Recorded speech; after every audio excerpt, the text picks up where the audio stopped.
తొలి ఏకాదశి పండుగను తెలుగు రాష్ట్రాల ప్రజలు భక్తి శ్రద్ధలతో జరుపుకుంటున్నారు. ఆషాఢ మాసంలో వచ్చే శుద్ధ ఏకాదశిని తొలి ఏకాదశిగా జరుపుకోవటం మన ఆచారం. ఆషాఢ శుక్లపక్షం నుంచి కార్తీక శుక్లపక్షం వరకు చాతుర్మాసంగా పరిగణిస్తారు. ఈ కాలంలో చేసే వ్రతాలు, దీక్షలు అమితమైన పుణ్యాన్ని ఇస్తాయని భక్తుల నమ్మకం. ఈ పండుగ నేపథ్యంలో 2 తెలుగు రాష్ట్రాల్లోని ప్రధాన ఆలయాలు వేకువజాము నుంచే భక్తులతో కిటకిటలాడుతున్నాయి.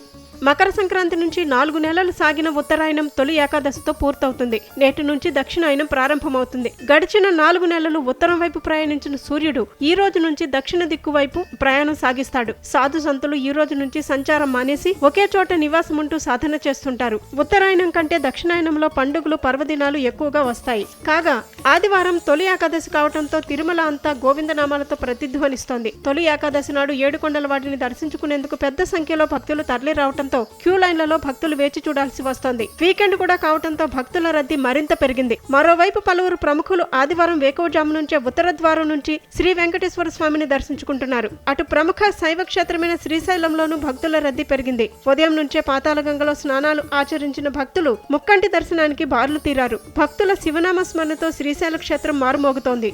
తొలి ఏకాదశి సందర్భంగా భద్రాచలం రామాలయం భక్తులతో కిటకిటలాడుతోంది. ఉదయం నుంచే పావన గోదావరి తీరానికి చేరిన భక్తులు అరటి డప్పుల్లో దీపాలు వెలిగించి గోదారమ్మకు ప్రత్యేక పూజలు చేశారు. పలు ప్రాంతాల నుంచి తరలివచ్చిన భక్తులతో భద్రాద్రి రామాలయం కిక్కిరిసిపోయింది. పండగ వేళ పెద్ద సంఖ్యలో వచ్చే భక్తుల కోసం అధికారులు ప్రత్యేక ఏర్పాట్లు చేశారు.